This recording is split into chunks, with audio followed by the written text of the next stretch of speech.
Auksaspalvė dorada, aštradantį lydeko, o gal slidus ungurys? Būk, kuo nori būti. Nardyk internete kaip žuvis. Atsinaujinęs spartusis Baltikum internetas tik už 29 litus per mėnesį ir 100 megabitų visiems į visus tinklus, kur bepasuktum Lietuvoje ar užsienyje. Baltikum.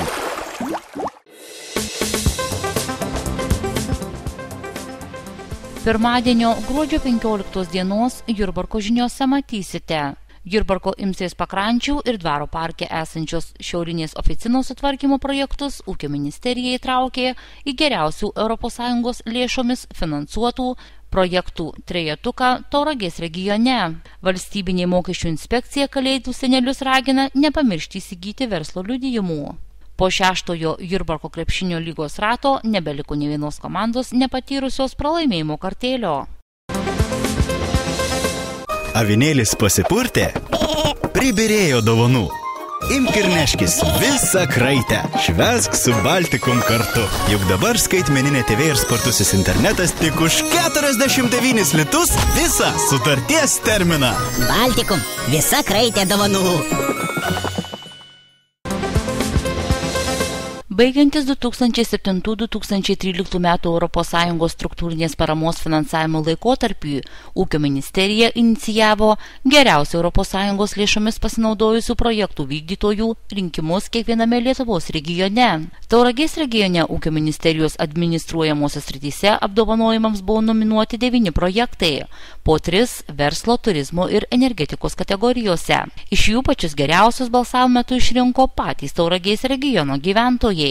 Tauragės regione turizmo srityje iš 3 įgyvendintų projektų dėl geriausiojo varžysi net 2 Jurbarko rajono savivaldybės administruoti ir įgyvendinti projektai. Įgyvendinant vieną iš jų buvo sutvarkyta šiaurinė Jurbarko dvaro oficina, kurioje yra įsikūręs krašto muziejus.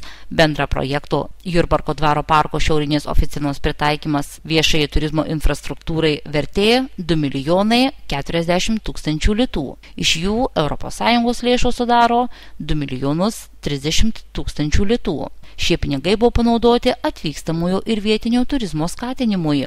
Rekonstravus Jurbarko dvaro šiaurinę oficiną buvo ne tik sukurtos dar palankesnės sąlygos turizmo plėtrai Jurbarko mieste, bet ir sukurtas naujas turizmo traukos objektas. Kitas Jurbarko rajono savivaldybės įgyvendintas projektas Imsrės upės pakrantės pritaikymas viešajai turizmo infrastruktūrai buvo įvertintas 2 600 000 litų, iš kurių 2 200 000 litų skyrė Europos Sąjunga. Jurbarko rajono savivaldybės administracijos investicijų ir strateginio planavimo skyriaus vyriausiosios specialistės Jurgitos Jurevičienės tvirtinimo įgyvendintas projektas ne tik pagerino šios vietovės įvaizdį, bet ir atvėrė naujas turizmo ir laisvalaikio galimybes.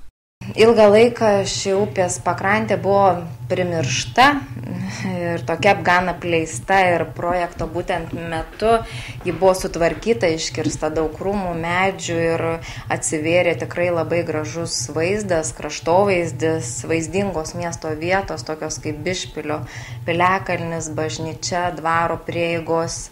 Taip pat Imsrės upelio vaga išryškėjo, jos bangavimas. Šalia upės pakrantės įrengtas dviračių pėsčiųjų takas su poilsio zonomis, žaidimo aikštelėmis, apšvietimu, informaciniais stendais, tilteliais, įvairiais renginiais pritaikytais sportui, tokiais kaip lauko tenisas, tinklinis. Šis dviračių takas susijungia taip pat ir su Panemunės dviračių trasa.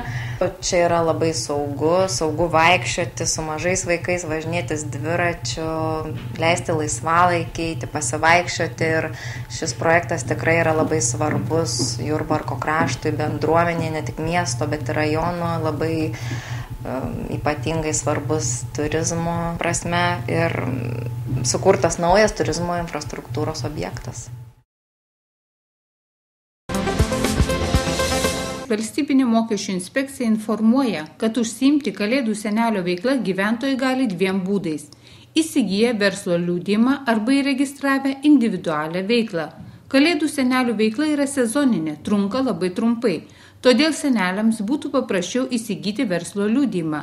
sumokant nustatyto dydžio fiksuotą pajamų mokestį. Specialaus verslo liudijimo būtent Kalėdų senelio veiklai nėra. Dažniausiai įsigyjamas muzikanto paslaugų arba diskotekos vedėjo veiklos verslo liudijimas ir gautos pajamos iš tokios veiklos iki kitų metų gegužės 1 dienos deklaruojamos metinėje pajamų deklaracijoje. Tačiau, dirbant su verslo liudijimais, iš juridinių asmenų gauta pajamų suma negali viršyti 15,5 tūkstančio litų per kalendorinius metus.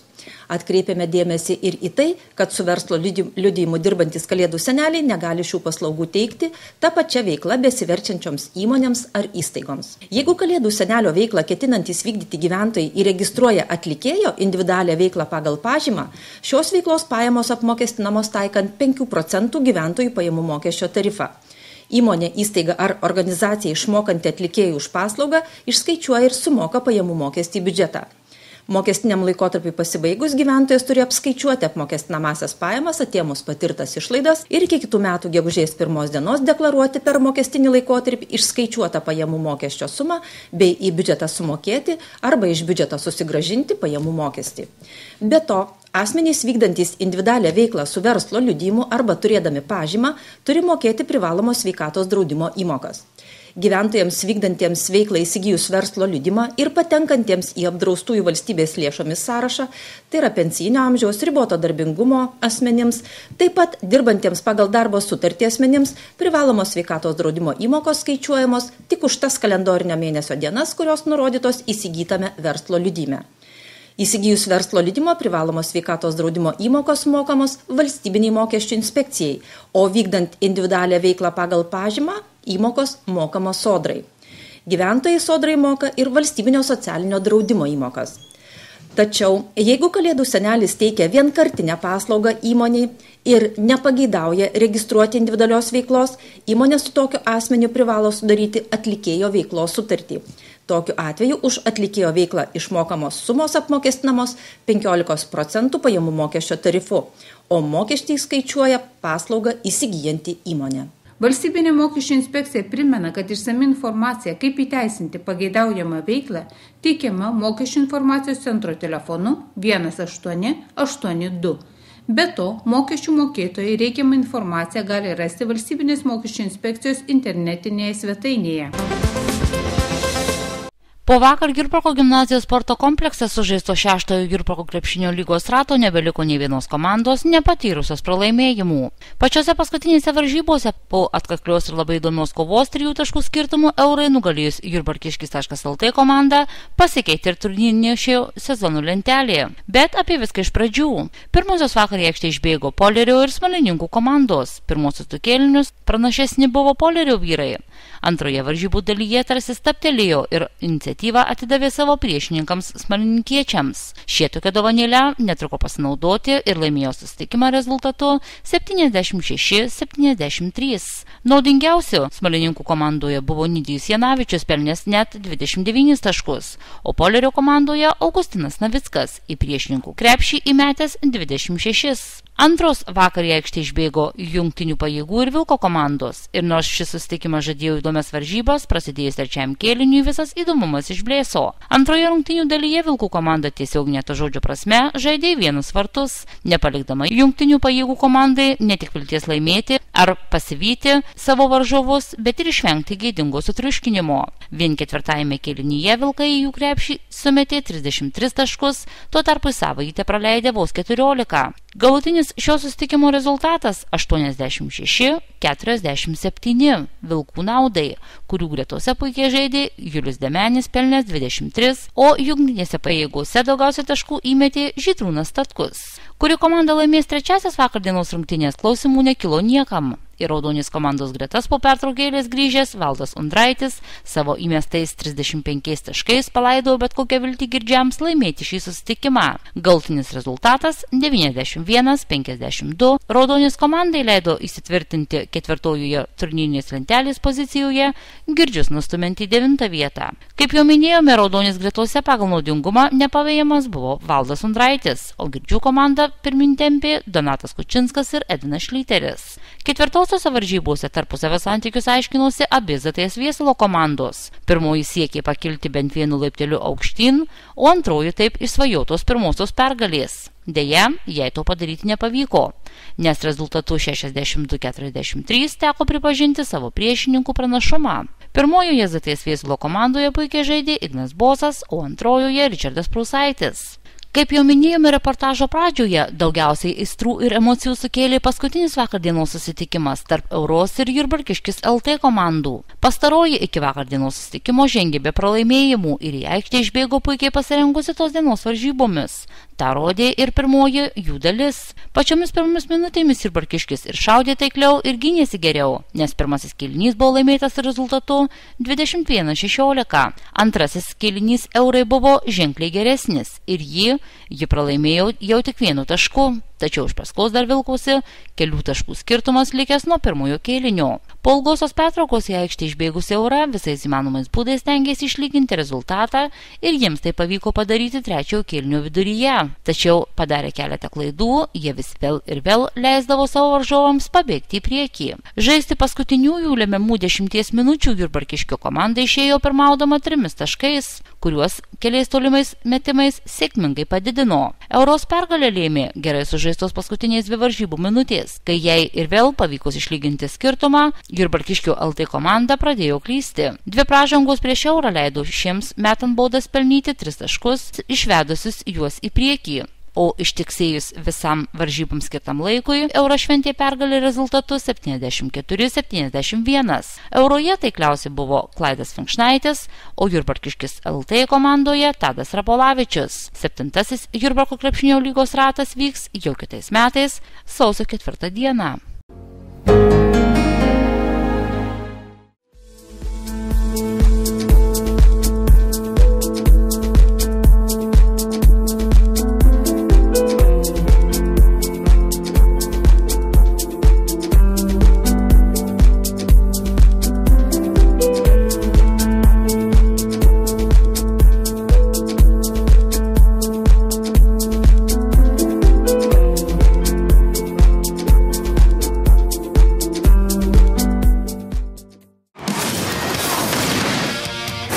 Tik šį gruodį, tik su Baltikum, gali laimėti kultinio Fox serialo Vaikščiantys numirėliai išgyvenimo kuprinę. Visas žaidimo sąlygas sužinosi balticum.lt. Jie vis dar gyvi, o tu?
Tai yra autonominis dūmų signalizatorius.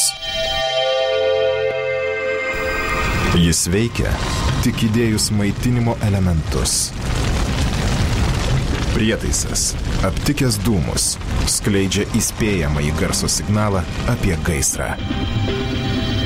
Šis vyras namie irgi įsirengė dūmų signalizatorių, tačiau išėmė iš jo elementus. Žmogus žuvo, nes nesilaikė šio prietaiso naudojimo instrukcijos reikalavimų. Naudok dūmų signalizatorių tinkamai.